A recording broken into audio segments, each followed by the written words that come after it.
Back to my channel. So আজকে আমি তোমাদের দিচ্ছি এইচএসএলসি 2026 এর ডিস্ট্রিক্ট ওয়াইজ পারফরমেন্স রিপোর্ট, মানে কোন ডিস্ট্রিক্টে কতজন দিয়েছে, মানে অ্যাপিয়ার হয়েছে এইচএসএলসি এক্সামিনেশনে, আর কতজন ফার্স্ট ডিভিশন, আর কতজন সেকেন্ড ডিভিশন, আর কতজন থার্ড ডিভিশন, আর টোটাল পাস হয়েছে কতজন, আর টোটাল পার্সেন্টেজ, এসব নিয়ে আলোচনা করব।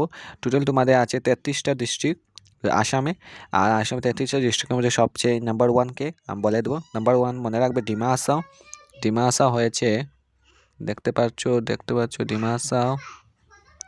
আচ্ছা, আমরা প্রথম থেকে শুরু করি বরপেটা ডিস্ট্রিক্ট থেকে। বরপেটা টোটাল হয়েছে 20,300, 20,000, 28,000, 28,000 হবে নি, 28,039 জনে।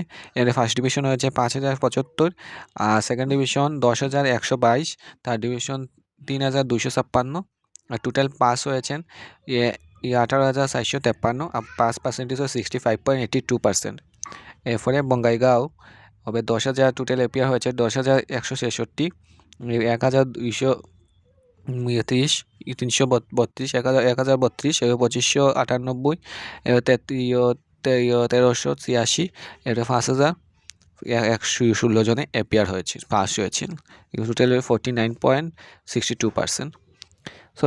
সবচেয়ে হাইয়েস্ট হলো থাকবে ডিমা হাসাও। ডিমা হাসাও দেখতে পাচ্ছি না, ডিমা হাসাও 22 নম্বরে তোমাদের। ডিমা হাসাও টোটাল 88.23%। আর সেকেন্ড হবে ডিব্রুগড় হতে পারে। সবচেয়ে লোয়েস্ট কিন্তু কাছাড় রয়েছে মনে হয়।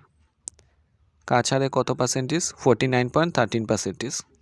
এরপর কাছাড় সবচেয়ে লোয়েস্ট ও হোল আসামে।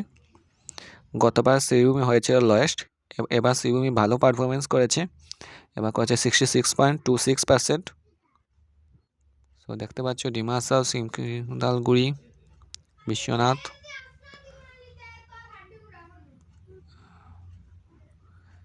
সো তোমরা ডিস্ট্রিক্ট ওয়াইজ দেখে নিয়েছো।